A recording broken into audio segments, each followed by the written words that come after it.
maybe at that moment in time, the cognitive capacities that our brain used to have was not that very high. And the only thing that we could register are those very interesting stories. Language, if you look at it, has only been recently added to a human species. We didn't have language. We didn't have those very interesting vocabulary that we are so used to and also practice at Toastmasters Club. So on the evolutionary trajectory of human civilization, which has been more than a few billion years now, language has come only recently. Before language, we used to be very similar to animals. And stories have been a very integral part of our life. Now the reason why stories are even more important today than any time in the history of human civilization is because of the multiple avenues that humans are exposed to. Think about it, how many times on a typical day you pick up your phone? Studies say that we touch our phone no less than 1,700 times in a day. 1,700 times in a day. Which means that our brains are constantly interrupted by flows of information. And even if we don't see any email or we don't see an SMS, actually we get very bewildered over the next 5 or 10 minutes, right? It is really an ordeal for all of you to not put your hand in your pocket and see what's happening on Facebook or WhatsApp or something those things. And that is the age that we are living. So stories were all the more important then, and so are they today. And my intent of the very brief discussion which I have with you is that how can you use storytelling as a very important ploy in your communication. Whether you communicate with your kids at home or your spouse, which is indeed a very difficult communication to have at times. And more often than not, she may not buy into your story. But more importantly, equally, is that when you go out to your workplace, because of the very rapidly shrinking attention span that people have, stories are here to stay. So over the next few minutes, what I'll narrate are a few stories to you. And via those stories, I'll try and nudge you into thinking that how can you be more effective in your communication. So the first story goes like this. And for that story, I want you, all of you, to close your eyes. So close your eyes. Just close your eyes. Relax. Close your eyes, please. And just relax. Okay? The deal is that your hand should not touch your face. Simple deal. In the process of the story, your hand should not touch your face. Okay? So here's how the story goes. So once there is a boy and a girl, and they're studying in an engineering college. So second year is the time, and the girl meets the boy, and they become good friends. Over a period of time, what happens is that their friendship intensifies. Third year, final year it comes, and then they decide that they should be actually going to the same city. Lo and behold, it doesn't happen. The boy gets a job in Bangalore, and a girl gets a job in Delhi. Now the long distance communication continues for a few months, and then they decide that it is not working out, why don't we settle in the same city? So the girl starts giving some interviews in Delhi, and the guy starts asking her to come down to Bangalore. It doesn't work out. They even decide to go to Mumbai, but doesn't work out. Finally, one of them have to quit their job, and the girl has to quit the job, quite naturally so, and she comes down to Bangalore. So now they are both in Bangalore. The girl is in Bangalore, the boy is in Bangalore, and they decide that why don't we propose this to our parents that you want to get married. They go to their parents with this simple request that you want to get married because we've been knowing each other for the last 5 years now. Parents being parents, they just did not allow, because incidentally the girl and the boy come from two different communities. They really tried to jostle through this little challenge, and eventually they decide to elope. So they both leave Bangalore and they go to Mumbai. Mumbai being new to both of them, the guy somehow struggles and finds a job. But in this whole interim, they are not in touch with their parents. Parents keep calling them, cajoling that this was the wrong decision, can we assist you? But they want to really prove their mettle. Somehow the guy gets a job. But in this whole process, there was a lot of rift which got developed between the couple. The lady had to sit all day long at her home, the guy was spending for a job, and in Mumbai travel took a lot of their time, and they could barely spend time with each other. And that's why they started blaming that maybe leaving the job was not all that good an idea, maybe we should have heard to our parents, etc. etc. And they decided that, okay, why not have a kid? So they decided to have a kid. They try having a kid for the next 3 years, but to no avail. And eventually the only resort that they have is to adopt it. Fair enough. So they adopted 2-year young boy. They love the boy so much, but still somehow the fights that they used to have before the child came in continue so. And they decide that for the betterment of the child itself, we should keep this child in boarding school. So as the child turns 3, they go to the boarding school and try to put this child in boarding school. The child does not want to go to the boarding school. The child has developed so much relation with the parents. The mom pushes the child to the boarding school, and when they're returning back from the boarding school, they hear this very, very horrid story that this boy is missing parents. He's just not able to control himself, and he's just not doing well. So they do not know what to do with this child now. They can't bring him home because the environment is very toxic. They can't leave him in the boarding school because the boy is not finding it good enough. Mom goes and stays with the kid. The dad stays in another city, and this role continues. Till one day, what happens is that they find another person in their life, and this time the boy is given back to a third couple, which maybe can take care of this child better. And these kids go back. Open your eyes. Now, how many of you feel about this story and about the kid and about the parents? You feel about it? Do you feel anything about this? I really think about it. It's a Sunday afternoon. You're sitting in a Toastmasters meeting, and there is absolutely no reason for you to think about anything else but to strengthen your own public speaking skills. If you think about it. But if you feel about it, just in about 2.5 minutes, I transcended you into a very different plane. And it will take some amount of doing for all of you to come out of time. That's what I mean by the power of stories. Stories can transcend you from one place to another place, from one period of time to another period of time. Because at the end of the day, whatever has happened to us through the years of evolution, the very fundamental thing about us is that we are emotional beings. We are very emotional people, right? Think about it.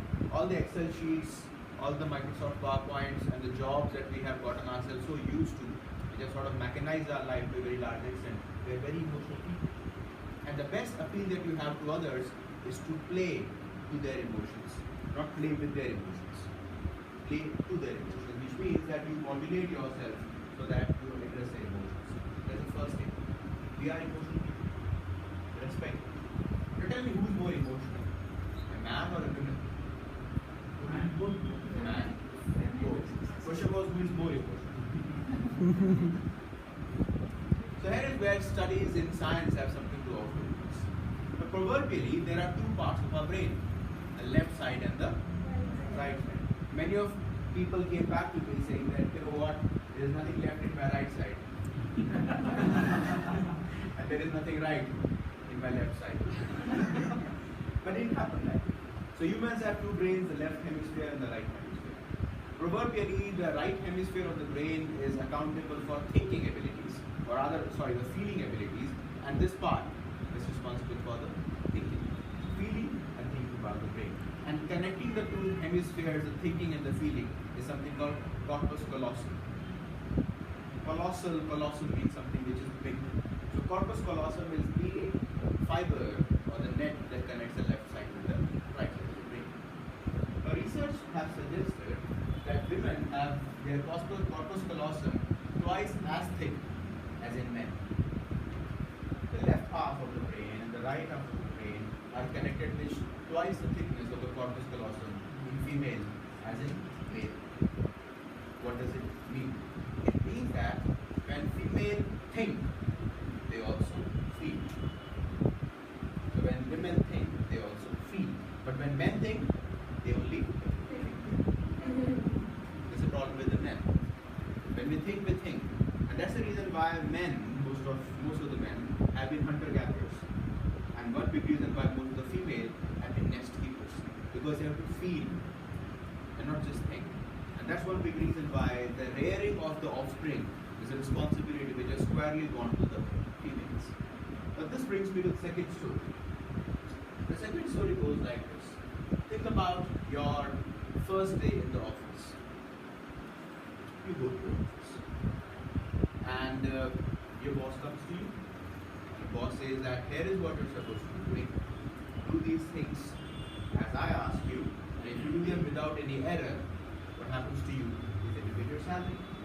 And the guy does the thing incessantly without any error, and as promised, he gets his salary. Time goes by, and he is fed up by doing the same things over and over again. And one day, he leaves his job. And while he was wondering about what has really happened to him, has he gotten used to doing things in a very, very stipulated way, he was thinking about his education and about his upbringing. And that's where her mom told her, his mom told her a very interesting story. The story is like this. There's an old lady, and she's staying alone in a courtyard. And there are a bunch of kids playing cricket just outside. Every day they yell and they toss the ball to her courtyard, and she's annoyed, frankly speaking, and she doesn't know what to do. So what she does one day is that she calls in all these kids to her home, and she says, you know what, kids, when you play cricket, I love it. So next time when you play cricket, I'll give you 1 rupee each. And they couldn't believe it. How come they give you 1 rupee for playing cricket? That's really nonsense. Just to test it out, next day 6 a.m. all the kids gathered, and as promised, they got a rupee each. And the mom said that if you come tomorrow, I'll give you 2 rupees. Again, they couldn't believe it, that why will we get 2 rupees for playing cricket, for God's sake? 5:30. They all queued up, and as promised, they got 2 rupees. The 2 rupees became 3 rupees, 3 rupees became 4 rupees, and at 10 rupees a day, these kids were really upbeat. They queued up at 4:30 a.m., didn't eat anything, didn't have their breakfast or bath, and 4:30 a.m., and the mom was still sleeping, by the way. They waited till 5:30, and as promised, the women came out of the home. And she said, you know what, kids, I love the way you play cricket. I'm enjoying paying you the money to play cricket. But today, I ran out of all my money. Now, if today you want to play cricket without any money, please go ahead and play the cricket. But I can't pay you any money. And that was the last day that the kids played cricket. Now relate it back to our lives. Why did we study? We studied, or whatever you did for that matter. You did engineering, you did commerce, you did arts, management, whatever else. I did too much more than what I was supposed to do. I did a PhD, for God's sake, which on the hindsight was very stupid of me, but that's a talk for some other day. Whatever you did it because perhaps somewhere in your mind you were interested in it, which is what your cricket was. And then you came to a corporate sector and you joined a job. And your passion quickly swapped with the transaction. If you come at 6 a.m., you get paid this. If you come at 5:30, you get paid this. If you perform well, you get paid even further. And what has happened is that your performance has gotten mixed up with your passion. And the passion over a period of time was long lost. Because now you are playing for the 5 rupees, the 6 rupees, the 7 rupees, the 8 rupees. And when the 8 rupees became 0, your performance also became 0. We never were born to be this thing. In the evolution of humankind, which is 4.3 billion years, by the way, 4.3 billion years of evolution, jobs are just about 250 years old. 4.3 billion, which is 4.3 followed by 9 zeros. Jobs are just 250 years old, which is like a scale from this end of the world to that end of the world. It's a blip, maybe invisible. But what has happened to us is that we have lost our passion, lost our cricket long back, and we have fallen for the grind. And that is why having principles is very, very important. And along with principles comes a sense of purpose. It was about 2007 when I used to work in a company called Road, and I loved that company thoroughly. But for no other reason that this company allowed me to do whatever I wanted. And this was in Hyderabad. I once went to Hyderabad. I was in a massive meeting with the customer. So the customer was a CIO of a distribution company. It was a gas distribution company in the UK. And this guy came in, and there were about 700 software engineers sitting right in front of him. And he was a CIO for the customer side. And all all these folks were expecting him to be talking about the mission, the vision, the statement, the purpose of the company, etc. But he didn't do any of that. What he did instead is that he played a video. And this is what happened in the video. Once again, there was an old lady. This time she was in the UK and she was watching television. And she was flipping through the channels of the TV and she smelled gas. And she was alone. And lo and behold, she got terrified. So she picked up the phone and called a 911 equivalent in the UK. That I can smell gas, can you help me with that? The guy on the other side of the call said, yes ma'am, I'll quickly send somebody to help you out. Don't worry. And he hung up. She didn't know what to do. She went out in the open and the next 2 minutes, the guy was petrolling nearest to her house, came, did the mending, and the video got over. The CIO came back to the stage and he said, you know what guys? The person who picked up the call on the other side was a Wipro.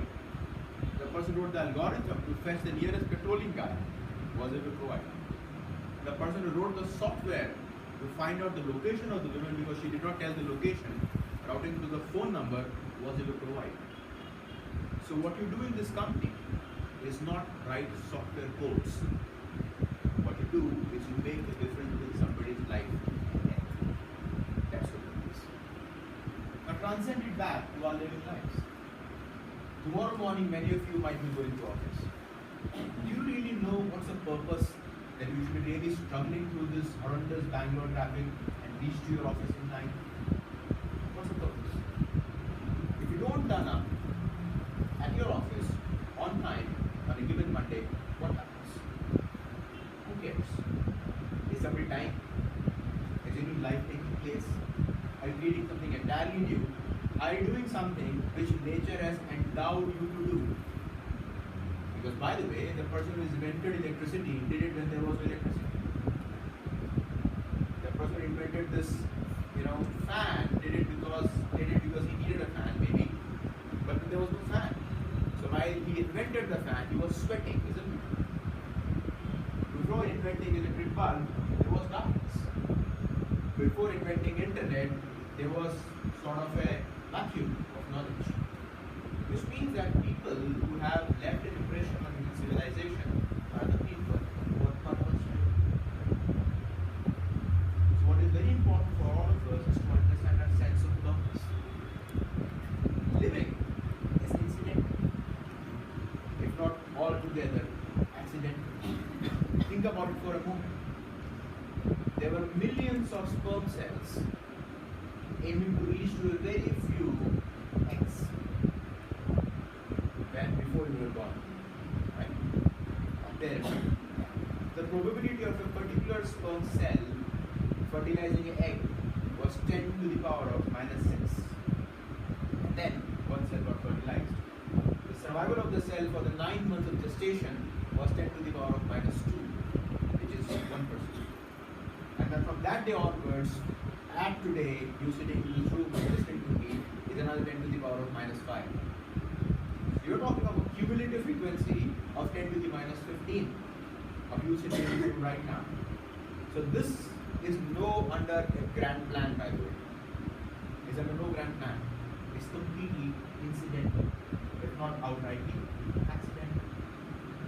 And if your presence in this room is completely accidental, or maybe your presence in your office, or your designation, or the size of a cubicle, or the size of a car, or your home, is completely incidental. You have no reason to either feel happy about it, or proud, or sad. Why should you feel proud or sad about things that are completely random? What does it mean? It means that we are there on the surface of Earth for a very specific purpose. Who tells you the purpose? Your parents? Your boss? Your spouse? Your kids? Your friend? Moments like these? I don't think so. I can't tell you your purpose. Nor can your parents, nor can your teacher or your boss. They can only nudge you into thinking that, hey, maybe you need a purpose. The purpose has to come out with an enormous amount of introspection. And that's what takes me to the third step. This is about one of my role models in the industry by the name Azim Premji. That's 1999. And Surudubakshi, who later on started a company called Mindtree, was handled. So Bakshi is sitting in his room, as if Premji walks up to Bakshi. And Premji, allegedly, as written in his book called The Professional, Premji backs on Bakshi back and says, "Hey Bakshi, why are you leaving Wipro? Should you stay back in this company? We are doing great guns. We are anyways the CEO of Wipro's global R&D service, and at such a young age you have done phenomenal for yourselves. And it's 1999. Just about. The industry is picking up. Why do you stay back?" Bakshi says, "You know what, Premji? What you say, I don't understand. What I say, you don't understand. We don't talk the same language. So why should I stay with you? Tell me good reason. Why should I stay with you?" To which Mr. Premji says, "That if you have to understand the way I do, and if I have to speak the way you understand, then why do I need you? I need you precisely for the reason that you are not helping me." And that's what is very important for our development. There are only two types of people you would want to be surrounded with. The first kind of the people are those who would just utter what you want to listen. Right? Which by no means will object beyond thought process. The so-called yes men. And most of our friends are like that. With our friends, we are friends with our friends because we feel cozy. We don't feel challenged. We just feel very comfortable. We just feel very cozy. But how much do we learn from our friends anyways? So our cerebral development is not very high. Our emotional well-being may be high. Whereas the people who have really grown in their lives, and I don't mean by career, I don't really think that the people who are at the top of the food chain are any more important than the people who are right at the bottom. I don't think so. Because only because the people at the bottom, they are perhaps right at the top. The more important thing is try to surround yourself with people who make you feel uncomfortable. That's a hallmark of greatness. There's no point in surrounding yourself with people who you are comfortable with or who are comfortable with you, isn't it? Why do they need you then? And why do they need you or you need them? Ain't happening. And hence, here's another story for you. The story goes like this. The importance of having ethics. The importance of having some rules of the game. What I mean by having rules of the game goes like this. Somewhere in the 80s, that one of the salespeople, and now salespeople are very notorious for adopting unethical stances, one of the salespeople walks up to us in Premji and he yells at Premji saying that what nonsense we guys are doing in this company. Our competitor is getting hold of all the government contracts, because they know how to get government contracts. You just bribe a few government officials, get the government contracts. So tell me, what should we do? If you want government business, allow us to bribe. Otherwise, don't ask about government business. To which Mr. Premji says that no problem. Tomorrow onwards, I'll not ask you a single question about how is your performance on the government vertical of the business. I'm not asking any single question. But in the rest of the verticals, you have to be right. That's what I mean by ethics. And that's what I mean by rules of the game. Now, the hallmarks of people who are absolutely successful in my limited understanding is that they have very few, but uncompromised rules. Not many rules. Because if you have too many rules to live with, perhaps you get lost. And perhaps some of these rules are very counter to each other. They are counter-ethical to each other. But having a few important rules which you stick to is very important. And that is why in philosophy we say that a great mind is a simple mind. Right? Great mind is a very simple mind. Think about it for a moment. That we all have 24 hours in a day typically, isn't it? Even if you work in a global delivery model, we still have a 24-hour day. How do you think a 24-hour day, our Prime Minister is able to take so many very crucial decisions? And somebody such as us, I'm talking of myself, for the lack of a better example, I get puzzled. It's a very minuscule, trivial decisions on a day-to-day basis. How is that possible? And I know that the consequence of an error at my level would not be as high as a consequence of an error made at the level of Barack Obama or Narendra Modi. Can you imagine? Massive consequences of errors. So how do they think? How do they think? How do leaders think is an important question. And again, the story goes like this. The story is about war. If you look at the evolution of business, the entire business could be traced back to wars. Wars were the most pivotal points on the evolution of human beings. And there is a very famous book on war called The Art of War by Sun Tzu. It's a very interesting book, and you have to read it over and over and over again to understand what the book actually tells you. And in that book, it is very neatly defined what is meant by the word strategy. Strategy, which again comes to warfare. Strategy is about winning the war. Strategy is winning the war without fighting the war. That is right. You have to win the war without fighting the war. Because if you have fought the war, both the parties have got bloodied. And it is not a strategy anymore, it is tactic. Tactical engagement in the trenches is when you actually fight the war. And that's how leaders think. Leaders, and I was referring to one of the very interesting interviews of Bill Gates about how he thinks. And he was talking about that whenever I have a choice to make, I don't. That's how leaders think. I'll repeat myself. This might be slightly counterintuitive to you. Whenever you have a choice to make, you don't. Which means that great leaders have this very unique ability of holding two very contradictory or contrasting ideas in their mind simultaneously. The normal model, such as me, might choose. If I have two very contradictory thoughts in my mind, I choose one and let go another, and that allows me to relax myself. Because I can't really hold the tension of two very contrasting thoughts. But leaders do that all the time. That's the hallmark of great leaders. If they have to make a choice, they don't. Because they know for one that with time, many of the things don't have to be chosen at all. Maybe many a times things will just take their own toll. Instead of reacting to everything, you might actually take a backseat and try and observe the things from a big picture perspective. And that is what evolution is. Because if you look at evolution for a moment, what evolves in your body? Mind. Think about it. Look at the photographs of people with a span of 500 years. If you go back to history of about 5,000 years, and if you look at a snapshot of 500 years each, the only thing which has evolved in the last 5,000 years is what? Mind.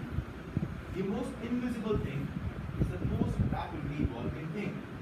And that's one big reason why the neocortex of the mind is convoluted. If you ever see the cross-section of human mind, the cover of the mind is highly convoluted. Have you seen that? It's highly corrugated. It's not smooth. It's highly corrugated. It's like packing a lot of luggage in a suitcase. What happens to the luggage? They get corrugated, right? They are no longer remain plain. They get crumpled. That's why your body is. So the size of the skull can't decrease. Why can't the size of the skull increase? Because if with the evolution of human brain and human body, this has to increase, the pelvis of women also has to increase in its size because the brain has to come out of the pelvic bone at the time of delivery. So this increase of the women can't run. And if women can't run, she can't survive. And that's the reason why human beings is the weakest species to be born at the time of birth. We are the weakest species. Ever watch a Nat Geo channel, you would realize that almost all amphibians can stand on their leg at the time of birth. All amphibians can stand on their leg at the time of birth. Only human beings require enormous amount of nurturing by the mother for it to take at least 2 years before he or she is capable of doing anything, let alone surviving on its own. So 9 months of gestation, only thing that develops in our body is brain. Body is completely underdeveloped. Brain is developed. So what does it tell you about our brain?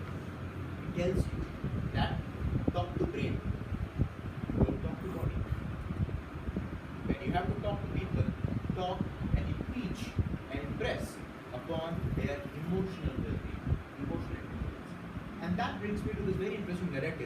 of what is a story and why some stories live forever and other stories die.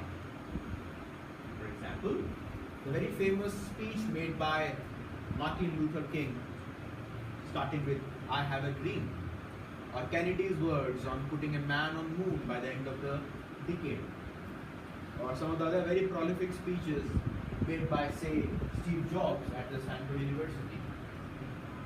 Why these speeches are so hitched in the annals of history? They are because of 5 very fundamental principles. So register these principles in your mind next time when you're talking about a story. The first principle of a good story is that a good story is a simple story. A simple story is as simple as your grandma can understand the story, and so can your grandchild. Both your grandma and your grandchild should be able to understand that simple story. The second thing is that it has to be unexpected, which means it cannot be commonsensical. It has to be unexpected. There has to be something which is counterintuitive. Your mind registers things only when they're counterintuitive. Remember that. That's the reason why you remember your vacations at a very high definition, right, in your mind. But you don't remember you going to office every day at the same high definition. But you remember your vacations. You remember some of the most important movies, some of the most important incidences in your life at a very high definition because they were unexpected. Surprising. That's unexpected. The third element of a story is called it has to be concrete. Concrete means every story should have a takeaway. For example, the story of the women watching television had the takeaway of purpose. The story of the women and the kids playing cricket had the takeaway of incentives. The women and the story of Bakshi and Premji had the takeaway of leadership. That's called concrete. The third or the fourth element is again a C called credible. If a story lacks credibility, people would not remember. Which means even you have to have credibility of telling the story. The fifth element is E. It's called emotion. Every story has to touch an emotional chord in your mind. Very emotional people at the end. And the last is it has to be succinct. Succinct means short. This principle is called success. S-U-C-C-E-S. It's simple, right? Unpredictable, which is S-U. C is concrete. Next C is credible. E is emotional. And the last S is called succinct, which is short. So all the stories have the success principle. And I've closed my talk. Maybe we can open up for an answer or a question. The last talk or the last story of my talk will be this very interesting and very simple story which talks about incentives. We're sitting in this room right now. Again, since many of you might be working, I think you can surely resonate with what I'm talking about and trying to say. We're sitting in this room right now, and I'm assuming that the temperature in this room is say about 26 degrees. Let's assume. Say it's 26 degrees centigrade. That's the temperature in the room. If I close all the windows, all the curtains in the room and blow up a few heaters and increase the temperature to about 39 or 40, how many of you would be willing to sit in the room? None. None. Even if I might be talking some very interesting thing, which I doubt, none of you will be sitting in the room. All of you will leave the room. Look at the other statement.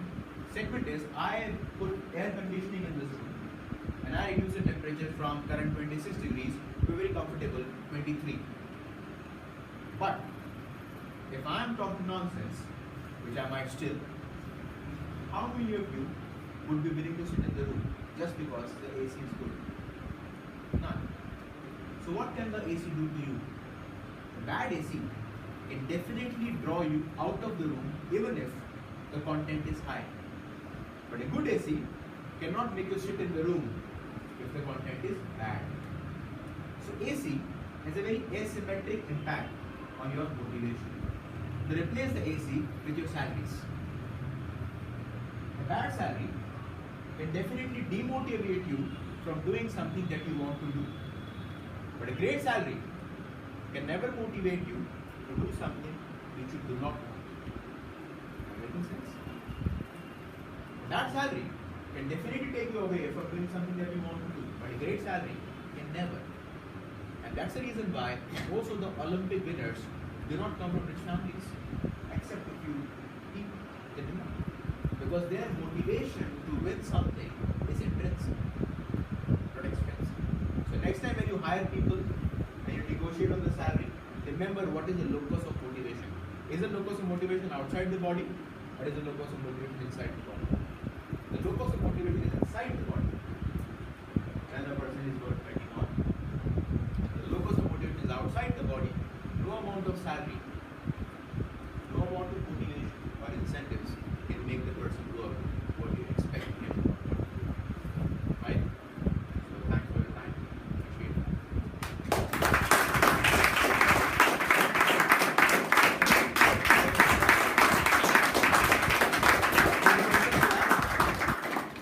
Do you have a question or so?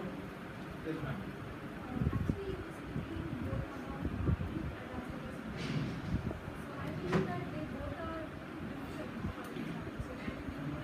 Brain is a physical entity which you see, and mind is how it works. The analogy, the very rough analogy would be hardware and the software. So brain is the hardware and the mind is the software. If you look at the evolution of human mind, right? Thinking, mind is where thinking is. If you look at the evolution of human mind, we have evolved in 4 stages. To demonstrate the evolution, can you stand this? This is how our mind evolved. Facing the wall.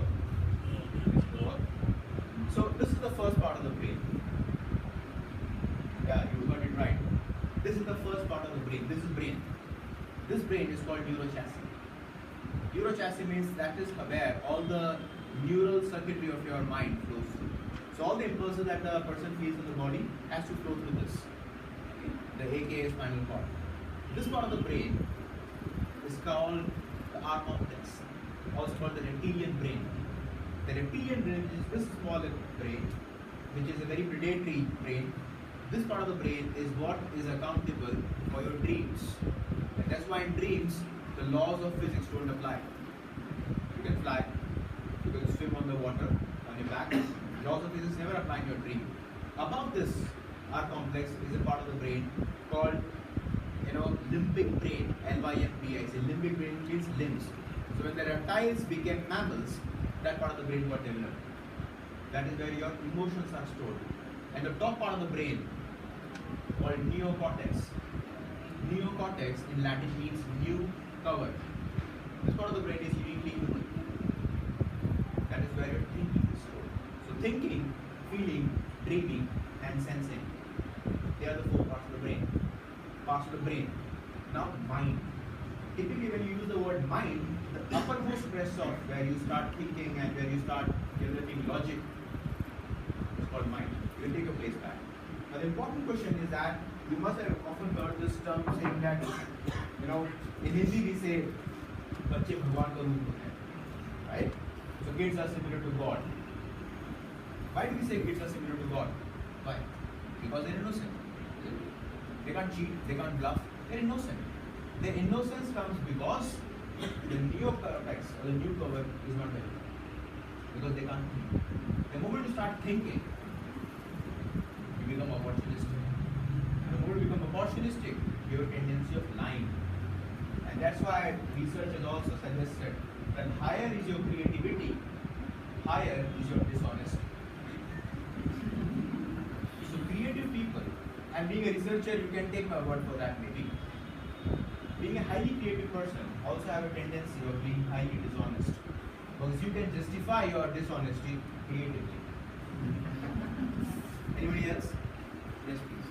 I have a question. You talked about identifying what is good for you and then having the purpose in life.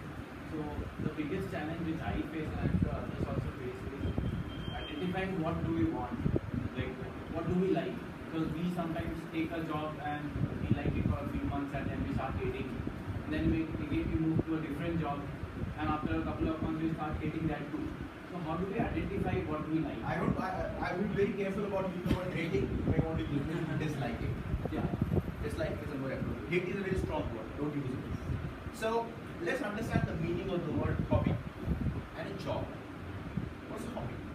Hobby is an activity which you do and you continue to do without any external incentive.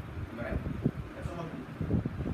Gardening, cooking, bicycling, jogging, right? Watching television. It's a hobby. Many people have those hobbies. For example, my hobby is reading. So the moment I came in here, I parked myself just outside the room and I was looking at some books because right outside is a library. And I couldn't have gotten a better deal than that. So my hobbies, and I was looking at history books. The books are not there. So I was looking at history books. So that's a hobby. What's a job?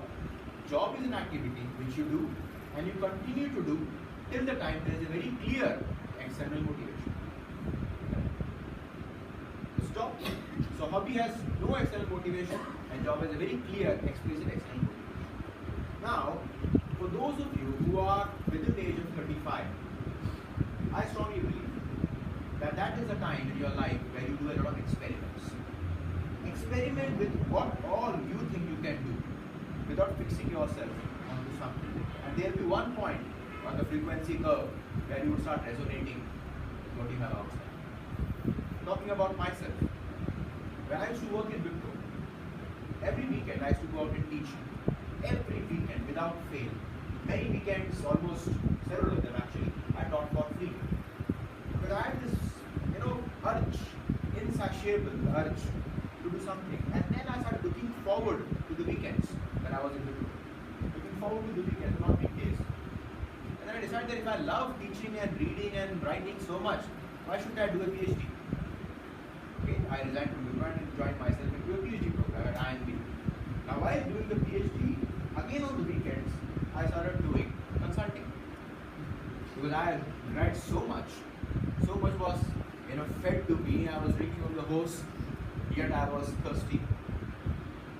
I was drenched to the skin, to the bone. I was very thirsty. When I went out on the weekends, I started consulting. And while my PhD is now getting over, I'm starting my own company, which is I'm becoming an entrepreneur. So what does it mean? Your careers are always overlaps. When you are doing a career, on the sidelines, start experimenting. What is it that you would be willing to do without anybody appreciating you, without anybody coercing you, cajoling you, or wanting you, or paying you?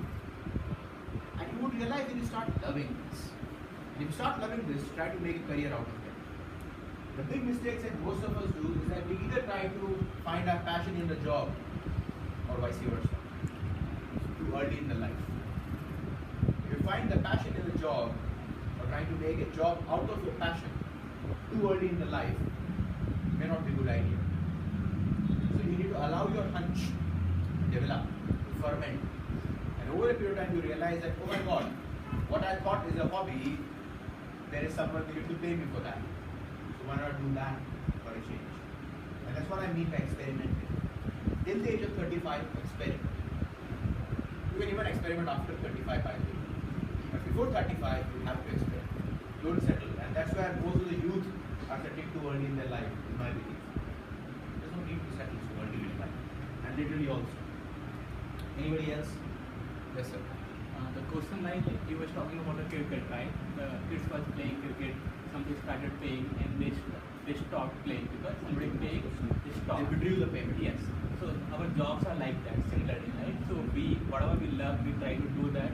You start getting money out of it, then suddenly either you change a job or do something, and then you feel like whatever you were doing, you were getting paid for it. So how do you really see it? Like, because we all are working and we feel that we are getting money out of it, it is our hobby, or we are getting paid as per the Wonderful, wonderful question. So the starting point of working, What is the question? Can you please? I'll paraphrase the question, that the example of the cricket, where the kids got paid for as long as, they played for as long as they got paid, and the moment payment was withdrawn, their interest in playing also got down. But initially they loved playing cricket. So the question is that beyond the point in time, how do you know if you are doing it for the love of it, or because of the payment? Am I right? That's the question. Right? So it typically happens. And the litmus test is very simple. The litmus test is whenever the going is tough, which means if you're not getting a promotion by the clockwork, people are not encouraging you around you, and the environment is very toxic, and still you can continue to keep yourself motivated, then you have a genuine interest in the problem that you're solving. But if you look for external impetus, external inputs of like salaries, appreciation, designation, people reporting under you, etc., then perhaps you are actually working for them. And what I believe, and I can say with a lot of confidence because I have been through all of this. I've worked for 8 years, I did my PhD for 5 years, and I'm running a company for almost 1 year now. So I've seen the 3 stages of my own career, and what I can say with a lot of confidence very clearly is that keep the locus of control within your body. That's very important. Come what may. And don't try to chew what you can't digest. Which means that the fallacy that most of us have, maybe very particular in this very city, is that the moment you start getting income, you also start expanding your expenditure. And many expenditures are very constant, like the EMIs. And we quickly get on to living down beyond our means. And as a result, this becomes a necessity. We really hate it.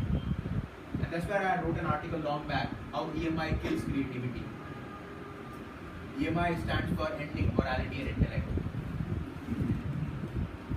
Literally, because many people are working this because their EMIs are outstanding.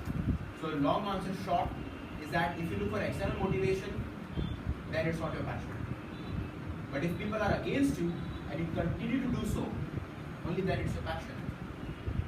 Because believe me one thing, when I quit Wipro at a decent salary and I became a student with very meager stipend, I took a 90% cut in my salary in a matter of 1 month. 90% cut in a matter of 1 month in the city. My parents, my close friends, almost everybody was against you. And they said, what nonsense, you are an MBA, you are getting a very good package, and what is this nonsense all about? Today, when I've got offers from IIM to teach as a faculty, and I'm removing those offers and starting on my own, again without any capital. People are saying that why don't you start making money? You have such an opportunity cost. But what you need to remember, one very clear thing, is that in your life, you can't do anything big if you want to keep everybody happy. Just remember that there are just about 3 or 4 people in your entire life who will to keep happy. The rest of them you can afford to miss. You can't do something unless you go out of your skin. And you go out of your skin, you end up hurting people. And you should be okay with that. In India, we have this major fallacy in our upbringing, which is, if everybody is happy, I'm happy. Right? Like my mom never eats food starting with everybody is done eating food, and if there is some food left, then she starts eating. And today she's diabetic. Well, that very happened. Right? And I think to myself that how good is that now? God is not coming down and helping her. Nobody is, frankly speaking. And hence I believe that you need to understand that your capability of helping others starts only if you are capable yourself. Which goes back to saying that if you are okay, then others are. Not the other way around. I think you should be ready to step onto a few toes. Have thick skin. That's very important. What else? Yes, please. Focus on the importance of. Yeah, I think, yeah. Yeah, so we are running out of time. We have the evaluation session. We have to end up by. Okay, last question, and then we'll take it outside of it. Sure. You have stressed more on the aspects of having emotions in your speech, put across a message. So another other part is also the logic. So they said that having a blend of logic and then moving on to the appealing with the emotional touch would always help. So what is your take on it? And some people also doesn't have that feel that they can bring up on emotions in the speech. So can we use logic as a counter out for the emotion, or it doesn't work or not? Logic, sit down.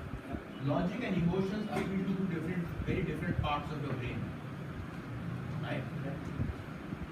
The neocortex and the limbic brain, respectively.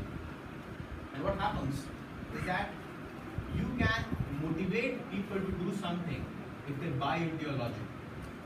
But if they don't buy into your logic, the only thing that you are left with is emotions. So the things are possible to do, logic helps. But if the things are impossible to do, only emotion helps. And that's one big reason why emotional intelligence is perhaps the most important form of intelligence, and not your IQ. Speaking that matters more. Okay, so thanks. Thank you so much.